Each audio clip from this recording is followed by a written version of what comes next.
Hello and welcome to Newsfeed, your daily dose of what people are talking about online, from news stories to what's trending. All right, we started the week with sackings at Twitter, and now we're ending the week with top brass actually walking out. Elon Musk did little to inspire confidence by admitting tough times were ahead for the company, even telling staff that bankruptcy is a possibility. And security concerns are now abound as some of the bosses who left Twitter include those responsible for keeping user data safe. Leah Kistner was Twitter's chief of information security. Also turning in their badge was Damian Kieran, Twitter's chief privacy officer. And even Twitter's head of trust and safety, Yoel Roth, is gone. In recent days, he tried to reassure users that Musk had a plan for the platform. And it's not just because of those changes that those top staff skedaddled. If they'd stayed, they may have found themselves in criminal violation of U.S. Federal Trade Commission regulations. The FTC can fine companies billions of dollars if it finds they mishandled user data or put the public at risk. When Musk took over, he promised to turn a profit by selling verification badges. He settled on an $8 a month fee, and almost immediately, pranksters took advantage.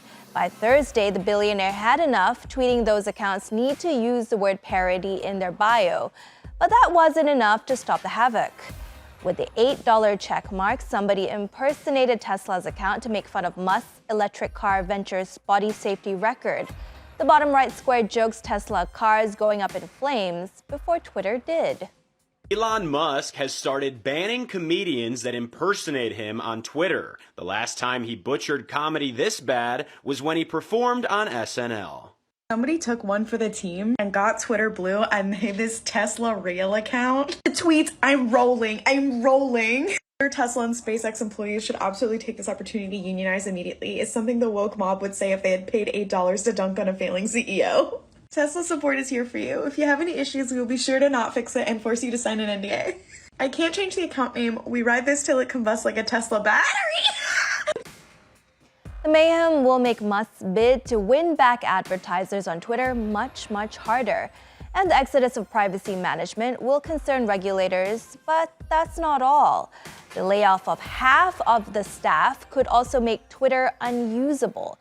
Whistleblowers from within the company have been warning that Twitter could go offline without regular maintenance.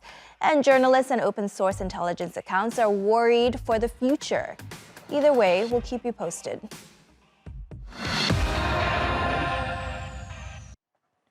To Ukraine now, where Russian troops have withdrawn from the city of Kherson.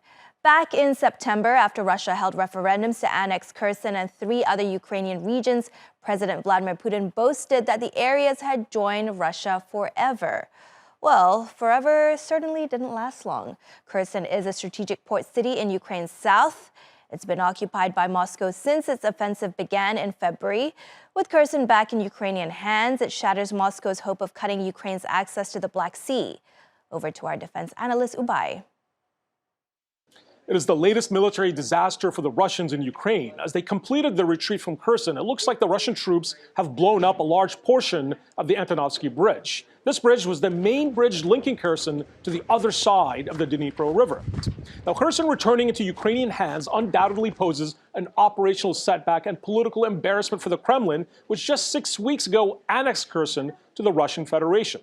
Now, the Russians will try to slow down the ongoing Ukrainian counteroffensive in the south with artillery fire, and fighting is continuing throughout the Kherson region, but momentum seems to be on the Ukrainian side. Now, Ukrainian precision-guided artillery destroyed most of the bridges that the Russians needed to resupply their forces in Kherson and made holding the city increasingly difficult. Ukrainians wasted little time to show how they felt about their former occupiers. Unsurprisingly, there hasn't been much coverage of the retreat on Russian TV. It's not easy to be a Russian TV presenter these days. TV host Andrei Norkin refused to express his opinion on the matter. Why? Because it was a lose-lose.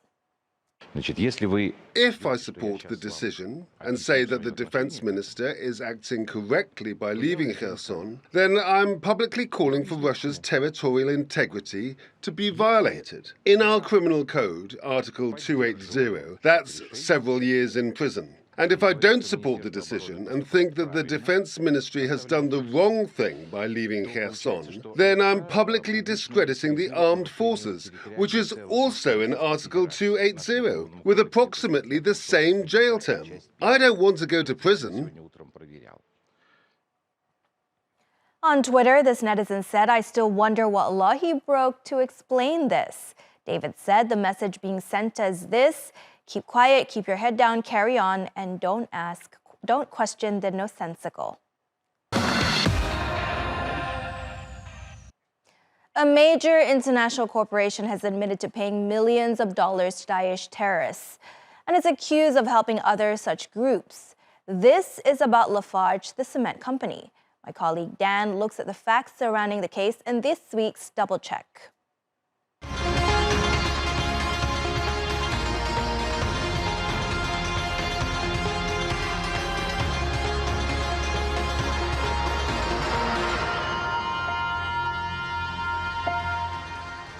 Welcome to Double Check. On this episode, we're examining the scandal surrounding the French cement giant Lafarge.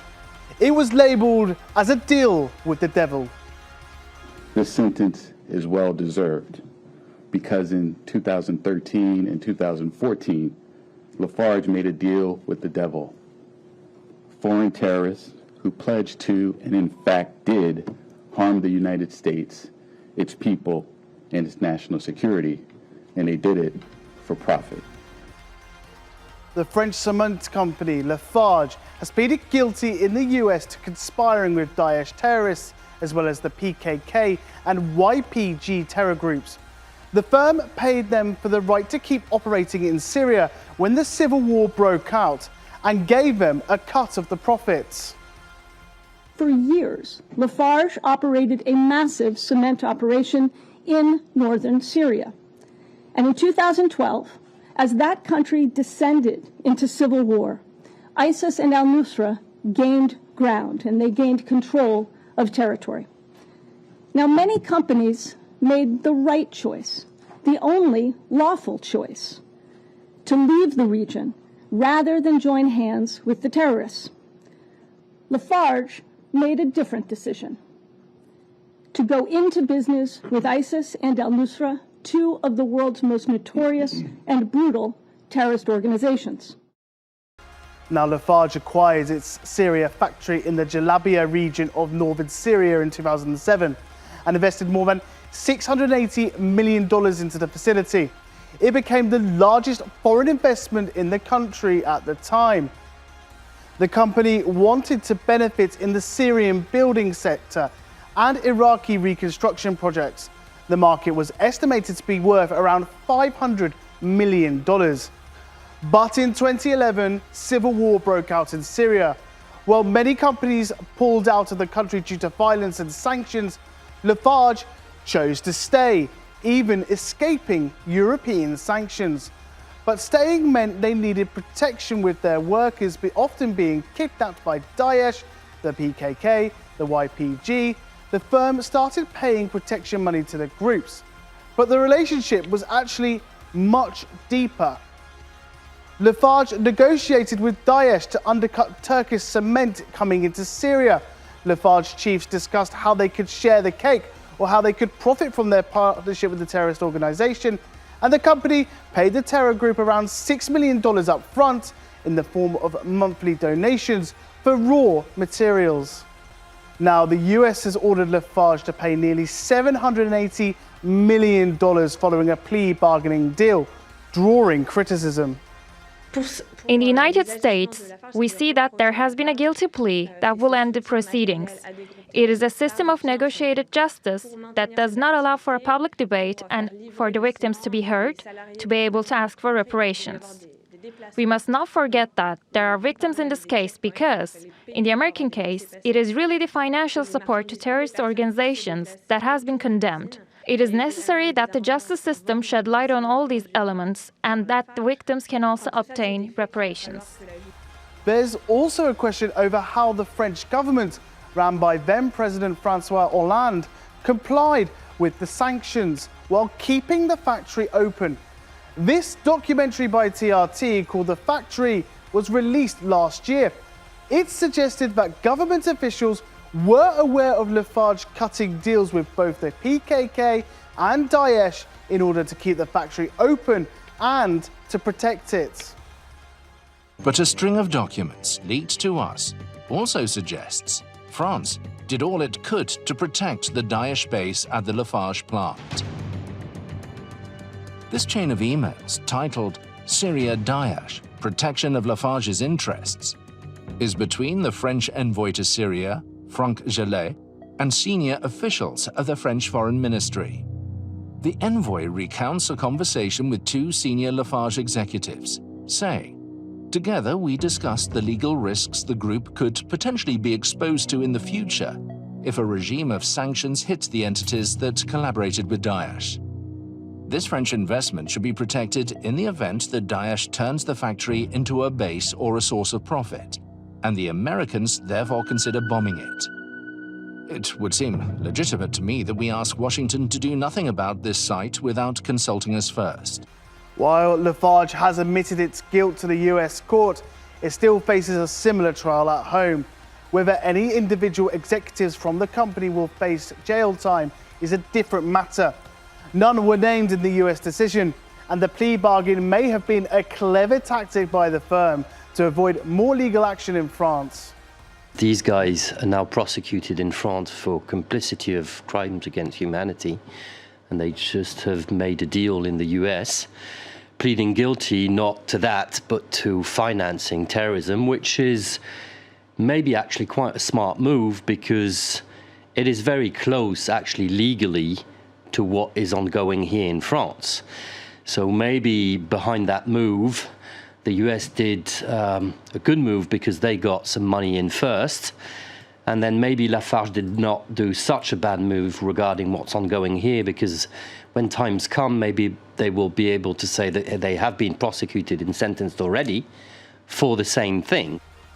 Lafarge has since said it deeply regrets what happened in Syria and accepts responsibility for the individuals and representatives involved.